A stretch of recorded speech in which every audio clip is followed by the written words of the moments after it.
Korea is one of those places where you cross one line and it feels like you're in a completely different country. And that's because you are.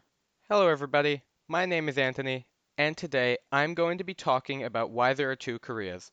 North and South Korea are relics of a time long past. The Cold War, the decades-long geopolitical conflict between the United States and the Soviet Union, along with their respective allies. Korea was one of the first areas of conflict between the two blocs, with the Korean War breaking out in 1950. But I'm getting ahead of myself. North and South Korea were formed out of two occupation zones just after World War II, one American and one Soviet. The peninsula had been under control of the Japanese Empire since 1910, when it was formally annexed. It had been a protectorate since 1905, and there had been Japanese influence in the years before. This lasted until the end of the Second World War, when Japan was defeated by the Allies and its empire was dismantled. As the war began to near its conclusion, the Allies knew that something would have to be done about governing the former empire. But when discussed at Cairo in December of 1943 and Yalta in February of 1945, there was no specific plan created. At the very end of the war, the Americans weren't ecstatic about occupying the peninsula, as they would soon have to administer the Philippines and Japan itself.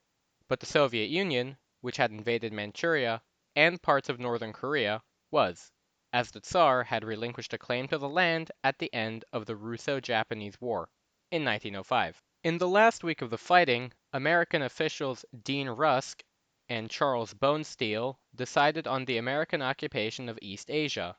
It was decided to divide Korea down the 38th parallel, with a Soviet occupation in the north and an American occupation in the south. This was incorporated into the American General Order No. 1, the guidelines for administering Japan and its territories after the war ended. There were worries that Soviet forces would continue to march south of the parallel and not relinquish the land, but the USSR agreed to the agreement and it came into effect as the war concluded. The Koreans were never consulted. Originally, the end goal was for both countries to leave after 5 years and for Korea to be one free country. But ideological differences got in the way, and neither side wanted to give in to the other. This came to a head in 1948, when an American-called United Nations-supported vote was supposed to allow the Koreans to determine the future of their country.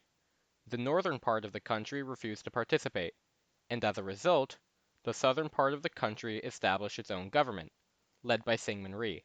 The Constitution of the Republic of Korea was adopted on the 17th of July, 1948, and the Republic was established on August 15th. In the north, the Democratic People's Republic of Korea was founded, led by Kim Il-sung on the 9th of September, 1948. A few years later, in 1950, Kim Il-sung attempted to unify Korea under the Democratic People's Republic, beginning the 3-year-long Korean War, which would bring in nations from across the globe and settle almost nothing about who the true Korea was. After the war, the separation between the two countries became more severe. The Demilitarized Zone, essentially a buffer area, was established, running along the 38th parallel, similar to the old borders, but with some changes. And as time has gone on, the countries have drifted apart even further. Perhaps one day we will see a united peninsula, but until then, the countries will remain separated. Thank you so much for watching. If you enjoyed my expert narration, please remember to leave a like, subscribe, and all the good stuff. Until next time, Ant out.